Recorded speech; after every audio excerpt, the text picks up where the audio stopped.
Hey everybody, it's Femtrooper, and today is my 10-year anniversary on YouTube. As a celebration, let's talk about my top 10 JRPGs of all time.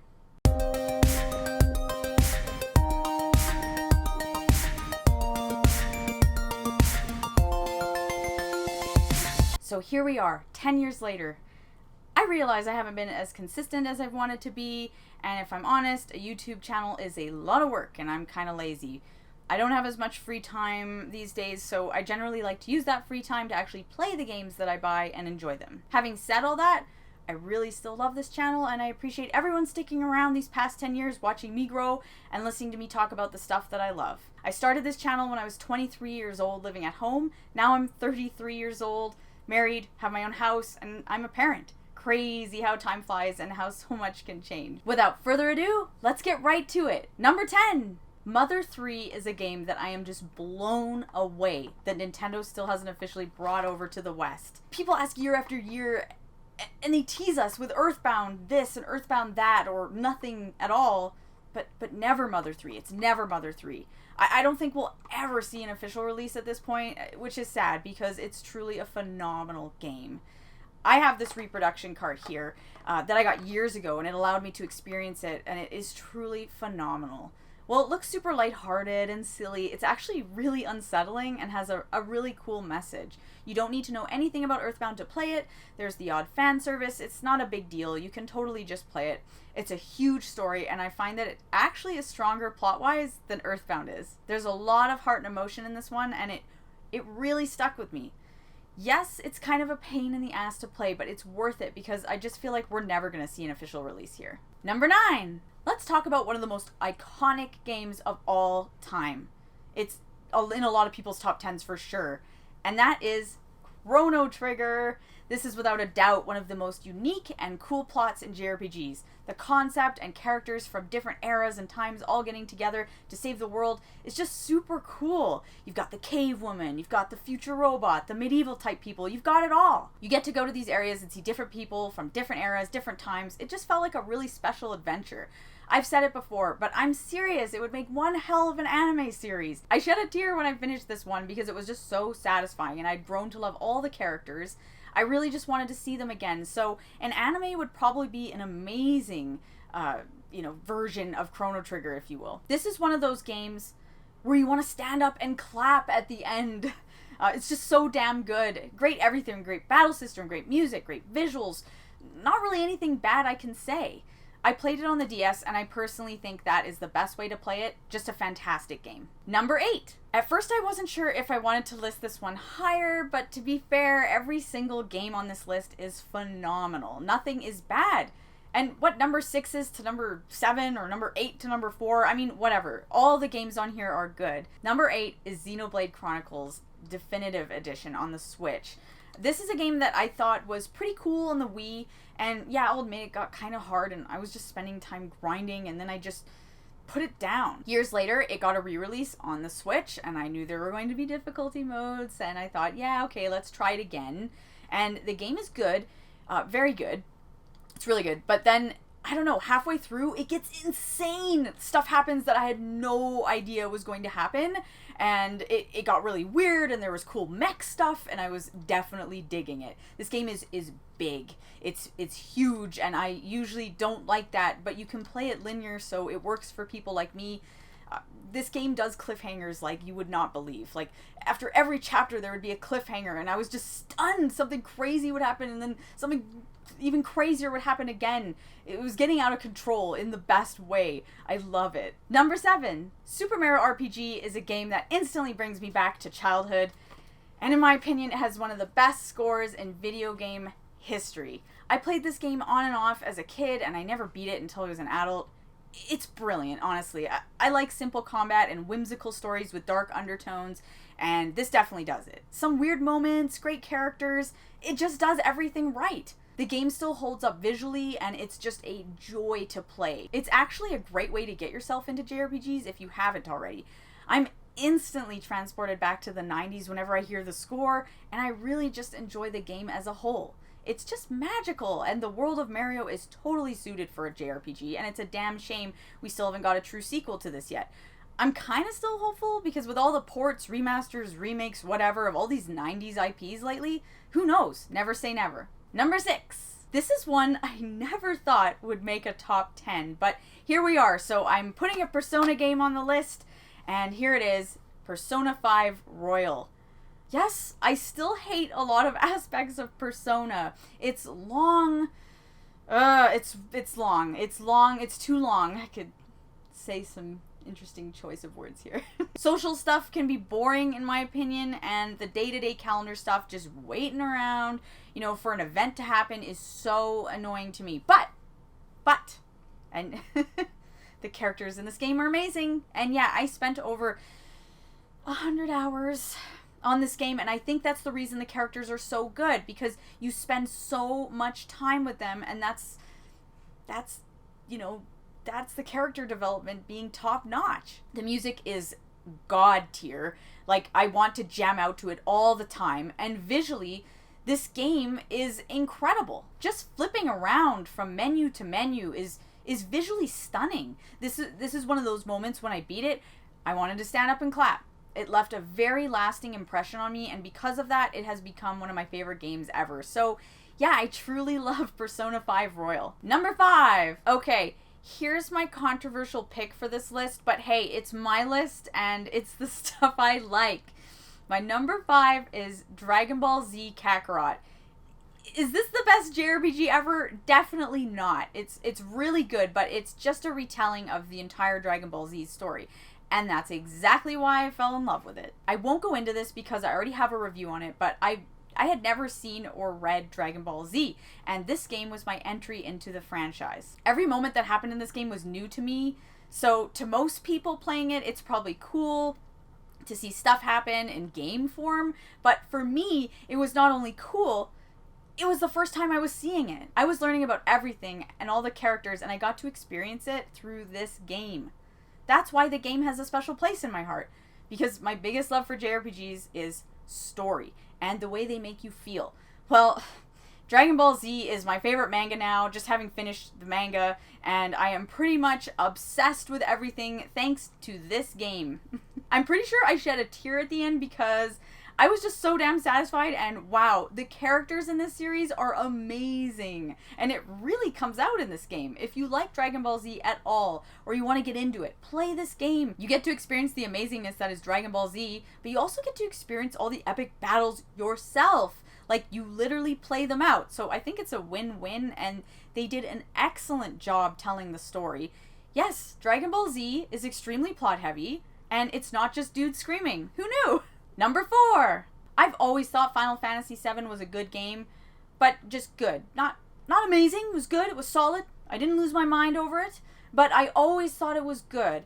I think that's because I just didn't connect with some of the plot and the characters, and to me it was a little convoluted like a lot of Final Fantasy games can be. So, Final Fantasy VII Remake comes out, and it looks pretty good, and it's only in Midgar, which was conflicting because that's sort of, I don't know, that's okay for me. Whatever, everyone is enjoying it, and I rode that hype train big time. At the time, I hadn't really played any PS4 games for a while because my son was still really young, and the Switch was just a lot easier, but I decided to give it a go. Oh shit, this is good. Every character I was connecting with, the music was so great. It was what I wanted from the original game. Fully orchestrated, amazing versions and remixes of the original score, which I realize is a masterpiece, but damn, I fell in love with it here.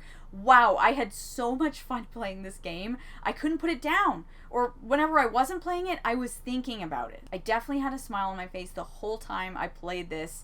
And some of the scenes that were just kind of like neat or cool in the old one were outstanding and a complete joy to witness in this modern day version. This made the characters come to life for me, and I am so into it now. I can't wait for the next part. However many parts there's gonna be, it's gonna be awesome. Number 3, Pokemon Blue is archaic as hell, and I honestly could never play it again. I tried Yellow on the 3DS a few years ago, and it was getting on my nerves because you had to level up each Pokemon separately, and at this point in my life, that is a big no. I mean, I have zero time for that. Gross.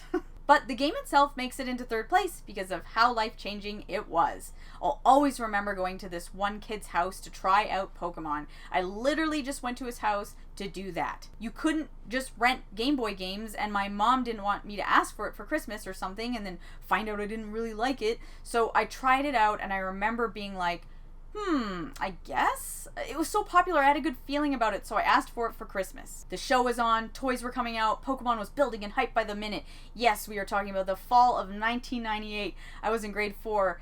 Christmas comes around, and I get a Game Boy Color for Christmas with Pokemon Blue. Well, that was one of the best Christmases ever. I played that game with my cousin. He got Blue as well the entire day at my grandma's house, and I feel like that is the moment I truly fell in love with JRPGs.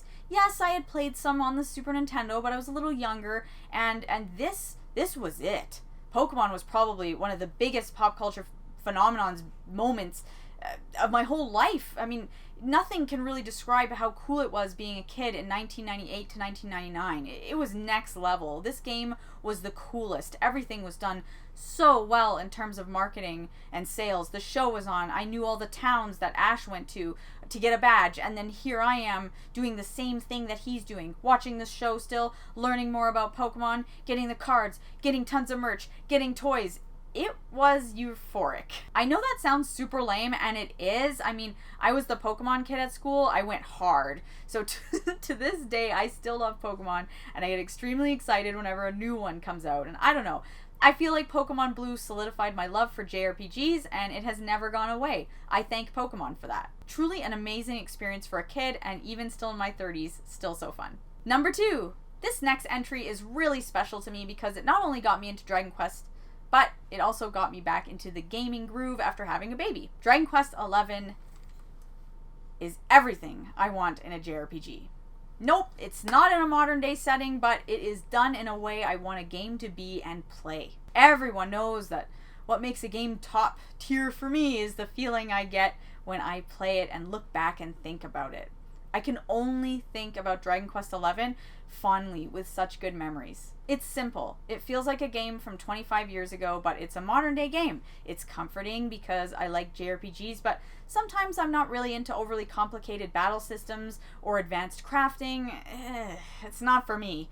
Dragon Quest XI is basically your old school JRPG. Attack, maybe some magic, defend, use an item. It's really that simple. You can play Dragon Quest I, Dragon Quest XI. Obviously, there are upgrades in the more recent titles, but it's kind of the same thing. I love that. Everyone says Dragon Quest is JRPG comfort food, and it is true. The graphics are gorgeous with amazing Akira Toriyama artwork and designs. The score, which some people seem to knock it, but I found it to be awesome. I realize now that a lot of older tracks are used from older games, but it was the first time I ever heard the Dragon Quest music, so to me, the score was awesome. I played the Switch version, so it was fully orchestrated, and I thought it was beautiful. The story is simple, it's not boring, it was engaging, and the whole time I was never confused, so that's a big one for me. Sometimes JRPGs go too far for me personally, where it's like way too much lore, and kingdoms are doing what now, and there's this family, and this house, and it's too much. I'm sorry, I don't like it. This is not like that. It's simple. It's effective. The cast of characters was fantastic.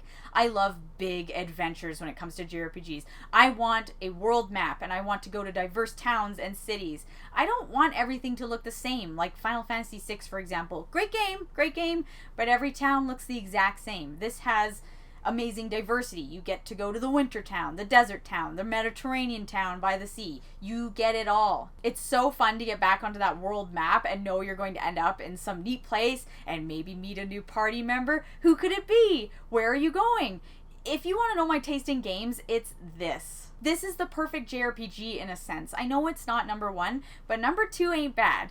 I love whimsical and cartoony stuff, so sure, there are medieval-esque things about Dragon Quest XI, and I tend to hate medieval, but because it's Akira Toriyama, super bright and colorful and funny, I'm so down. What a special game. Honestly, just perfection. Number 1! I don't know how many times now this game has been brought up in my videos, whether it be a memory or a top 10 list. It's obvious. You all know my favorite game, and so logically my favorite JRPG is Earthbound. I'll start by saying that the score is one of my favorite scores of all time. Not just games, scores, period. It's so heartfelt, unsettling, zany, weird, magical, and downright cozy. Lots of Super Nintendo scores bring me back to being a little kid, but nothing quite does it like Earthbound. I didn't even own this game as a kid. I think I bought it in maybe grade 5 or 6 when it came down in price, and it was kind of a bargain title. But when, I know, bargain title, Earthbound. But when the Super Nintendo was the console, I just rented it enough times that it stuck with me. That's why years later, when the N64 was the console, I bought it at my local game store. The same one, believe it or not, that I buy a lot of my games at now. I bought it for $60 in box with the player's guide. It's hard to believe, honestly. Anyway, Earthbound brings me back to setting up my Super Nintendo in my grandma's living room and having the player's guide open and looking at all the places I could go. The player's guide was so cool in the sense that they made it seem like a travel brochure. This is what JRPGs were to me. You get to go from town to town and travel and see the world. This is the first time I probably experienced that in a game. Pokemon seemed to seal the deal in terms of, like, I like JRPGs, but this is sort of, you know, where it started. I think even in 2022, there's still nothing quite like it. You see all these modern day JRPGs and they're usually in a school setting or in Tokyo or whatever. This was kids in America in the 90s. That was me! I know I'm Canadian, but it's essentially the same thing, and being a little kid in the suburbs in the 90s, this was very cool. I have yet to find another game, and never will, that matches the feeling and nostalgia I get from Earthbound. It's not about whether it's the best game ever, it's about the feeling and memories and the nostalgia. It can't be beaten, and that's fine with me. My top 10 list grows and shifts and changes, but Earthbound will always be number one. It's just that awesome and very comforting to me. What are your top 10 JRPGs or just top JRPGs? Anyone surprised by my list? I'm super fortunate to have been on YouTube now for 10 years, and I hope to make more videos and keep the channel up. Thanks for watching and sticking around for that long, and if you just joined the party, welcome! Here's to 10 more years, and I'll see you guys later.